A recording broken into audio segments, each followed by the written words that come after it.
Cuan, cuan, we be getting money. Cuan. Oke Mas Bro, sebelum kita lanjut ke videonya, saya share info bahwa grup STS open lagi, STS diskusi dan rekomendasi di bulan November, yaitu aktif dari tanggal 1 sampai tanggal 30 November, tapi teman-teman bisa langsung join sekarang. Nah, kalau teman-teman join sekarang saat video ini ditayangkan, teman-teman akan langsung dapat bonus ya, perkiraan dividen saham bursa 2025 ada 287, ya udah kita update, teman-teman langsung download aja. Saya langsung undang teman-teman langsung download sekarang juga setelah teman-teman itu join. Nah, teman-teman akan tergabung ke dua grup ini.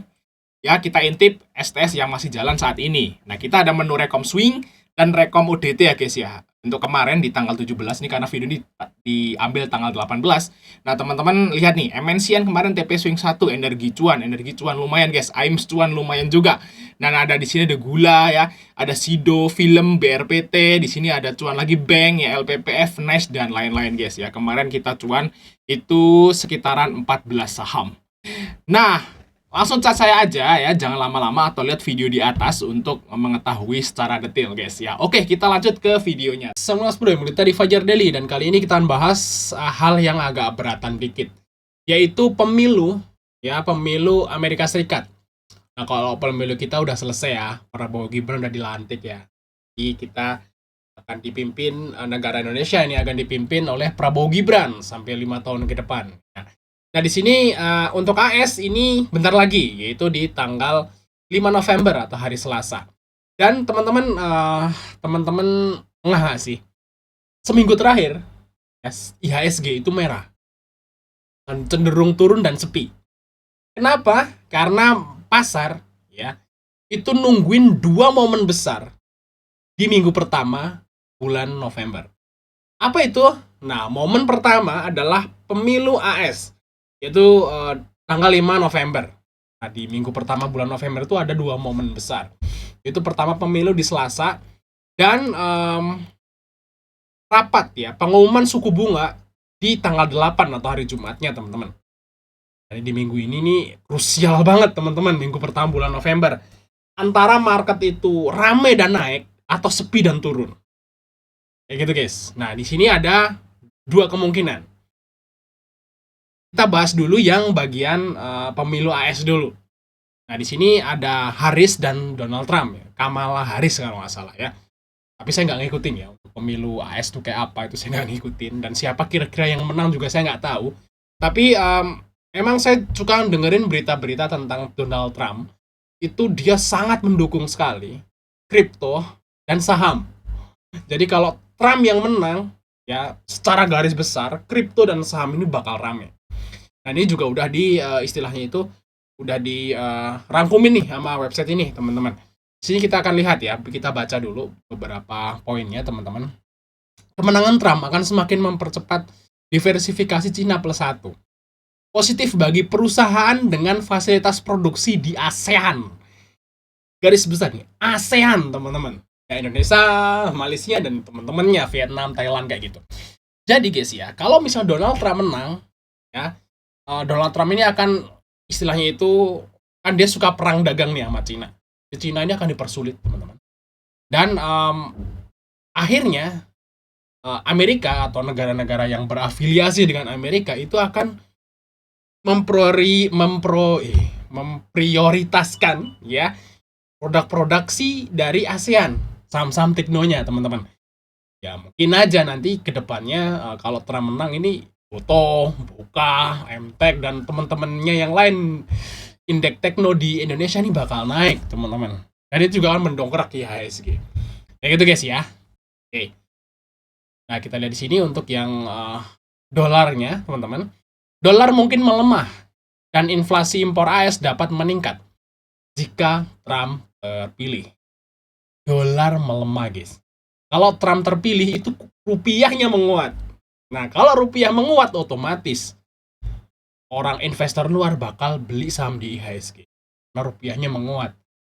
Akan banyak investor yang masuk. Jadi kalau Donald Trump menang, akan lebih banyak inflow asing. Nah, mungkin nggak menutup kemungkinan nanti asing pada beli BRI lagi. Jadi saham BRI kalian naik. Jadi kalau Trump menang, guys. Jadi kalau Trump menang, rupiahnya menguat, asingnya masuk IHSG. Jadi otomatis IHSG naik kalau Trump jadi. Oke, lanjut. yaitu kurva imbal hasil naik tajam di bawah kepemimpinan Trump. Jadi suku bunga ya. Jadi kalau yang saya baca di Donald Trump ini, dia itu lebih prefer ya, lebih menekankan untuk suku bunga itu rendah aja. Kalau suku bunga rendah, ya otomatis pasar saham dan pasar kripto itu bakal rame. Karena orang-orang pada males nih beli obligasi, pada males nih deposito karena bunganya kan kecil.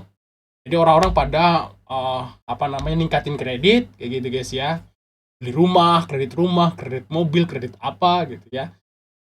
Karena suku bunganya rendah. Nah, otomatis perusahaan-perusahaan yang bergerak itu akan semakin perusahaan-perusahaan di dunia itu akan semakin ya genjot produksi barang dan jasanya. Dan otomatis kalau seperti ini berarti profit perusahaan itu bakal naik. Profit di perusahaan di berbagai sektor bakal naik.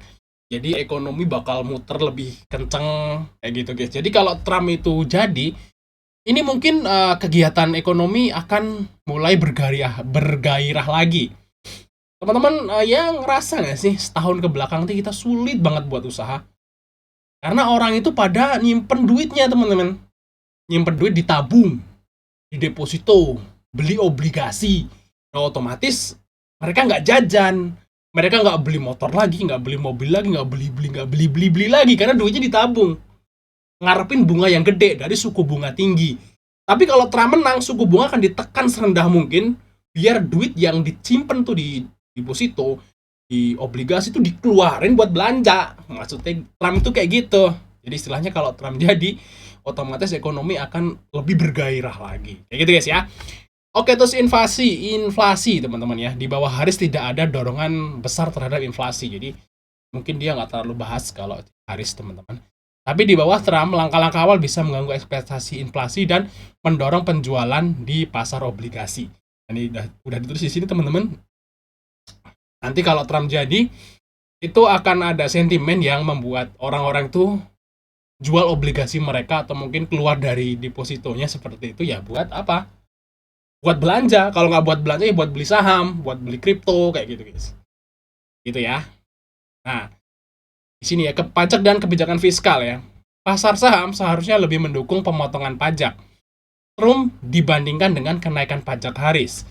Jadi kalau Harris jadi, pajak naik. Ya. Kalau Trump jadi, pajak turun. Nah, kalau pajaknya turun, ya otomatis orang pada senang dong. Pajak turun. Kita berharap fee sekuritas turun juga. Gitu. Nah, kalau fee sekuritas turun, wah lebih rame lagi gitu guys ya. Wah, fee-nya jadi 0,3 gitu. Karena sekarang rata-rata 0,4 ya. Buy sell-nya. Kalau sampai 0,3 ke bawah ya mungkin teman-teman akan lebih rajin trading gitu guys. Tapi ini ya enggak. Ini maksudnya pajak dalam kondisi luas gitu guys ya. Oke ya, semoga aja nanti pajaknya nggak mencekik kayak sekarang, termasuk di Indonesia kayak gitu ya, semoga aja.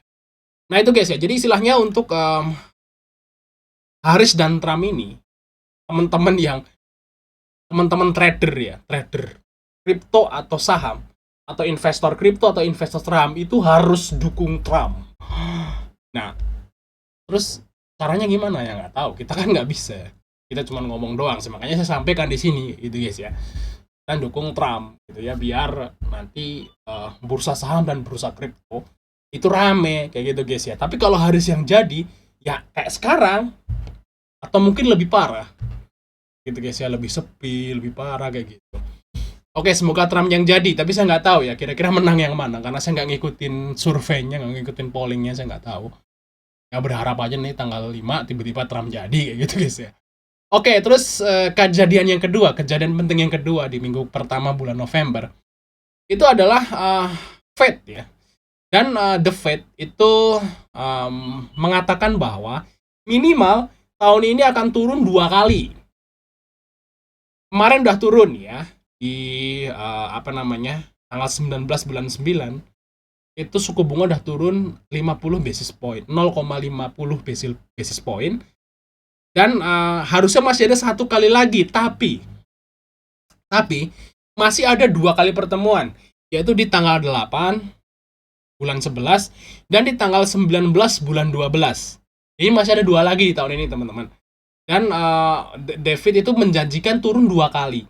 Ini kan baru turun sekali. Jadi turunnya itu antara tanggal 8 besok ini, November, atau tanggal 19 bulan 12. Nah, ini sangat berpengaruh pada Trump atau Harris yang jadi. Kalau Harris yang jadi nanti tanggal 5, misalnya nih, tanggal 5 Harris yang jadi, suku bunga mungkin akan ditahan, teman-teman. Jadi 5% ditahan suku bunganya. Nah, baru turunnya di bulan 12. Kalau Harris yang jadi. Gitu guys. Tapi kalau Trump yang jadi, saya yakin 100% bakal turun langsung di sini. Mungkin aja di tanggal 19 turun lagi. Bahkan mungkin turunnya bisa 3 kali tahun ini. Kalau Trump yang jadi. Ya gitu guys. Jadi teman-teman tahu kan dampak penurunan dan kenaikan suku bunga. Kalau suku bunganya naik, itu sahamnya jadi sepi. Orang pada keluar dari saham, pada beli deposito, pada masuk deposito, pada beli obligasi kayak gitu guys. Nah, tapi kalau suku bunga turun, mereka keluar dari obligasi buat beli saham dan kripto. Kayak gitu guys. Jadi sangat berpengaruh banget nih guys ya. Pemilu AS itu sangat-sangat berpengaruh, teman-teman. Dan teman-teman jangan buta ya, tetap harus ngikutin lah ya, walaupun nggak ngikutin banget kayak pemilu di Indonesia, tapi ya tetap baca-baca gitu guys ya, biar kita itu punya wawasan gitu guys, dan kita tahu penyebabnya kenapa saham kita tuh rugi. Teman-teman mungkin atau kok saham gue rugi, kenapa, nggak tahu alasannya. Nah, kalau nggak tahu alasannya, teman-teman akan mengwas-was doang, takut, was-was, tertekan. Tapi kalau teman-teman tahu alasannya kenapa sahamnya turun, itu teman-teman akan lebih tenang nge-holdnya. Oh, ternyata sahamnya turun, ada 2 momen besar ini, para investor lagi nahan duitnya kayak gitu guys ya. Nah, moga aja nanti kalau Trump menang, saham saya bakal naik. Jadi tetap ada harapan. Kalau teman-teman punya ilmunya, tahu penyebabnya, teman-teman akan lebih tenang saat teman-teman itu terjun ke dunia saham atau dunia kripto. Oke Mas Bro, mungkin itu aja Mas dari untuk like dan subscribe. Sampai ketemu di video berikutnya.